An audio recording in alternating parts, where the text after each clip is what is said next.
Hello everyone, অনেকদিন যাবত ধরে কিন্তু মিনি ব্লগ দেওয়া হচ্ছে না, তাই ভাবলাম যে মিনি ব্লগ সিরিজটা আবার শুরু করা যায়। আজকে সকালবেলা ঘুম থেকে উঠে চা খেয়েছিলাম, তারপর হচ্ছে বই খাতা নিয়ে বসে পড়েছি। তারপরে এসেছিলাম একটু ছাদে। এটা হচ্ছে আমার দুপুরের মেনু। বাই দ্য ওয়ে, আমি একটা নতুন ফেসবুক পেজ খুলেছি, নাম হচ্ছে খুঁটিনাটি। আমি চেষ্টা করব লিঙ্কটা নিচে ডিসক্রিপশনে দিয়ে দেওয়ার। বিকেলের দিকে ওয়েদারটা অনেক সুন্দর ছিল, বৃষ্টিও হয়েছে সাথে।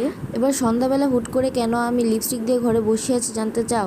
আসলে মামার বাড়ি থেকে আসার পর কোনো মেকআপের প্রোডাক্টস গুলো গোছানো হয়নি। আজকে যখন সবকিছু গোছাতে গেলাম তখন এতগুলো লিপস্টিক আমি সবগুলো আজকে এক এক জায়গা থেকে পেয়েছি, তাই সবগুলোকে গুছিয়ে রাখার পাশাপাশি একটু লিপস্টিক লাগিয়ে নিলাম। লিপস্টিকের সাথে আমি 3টা আলাদা আলাদা মেহেদির প্যাকেট পেয়েছি। এখানে সবগুলোর মধ্যে অর্ধেক করে মেহেদি আছে, অর্ধেকেরও কম হবে। যেহেতু এগুলো পেয়েছি ভাবলাম যে একটু মেহেদি দিয়ে ফেলি। মেহেদিটা ধোয়ার পর আমি দেখলাম যে মধ্যের যে জায়গাটা আমি সার্কেলটা করেছিলাম সেখানে কোনো কালারই হয়নি। যাই হোক, আমার আজকে মিনি ব্লগ এতটুকু। দেখা হচ্ছে তোমাদের সাথে নেক্সট মিনি ব্লগ নিয়ে। Bye bye.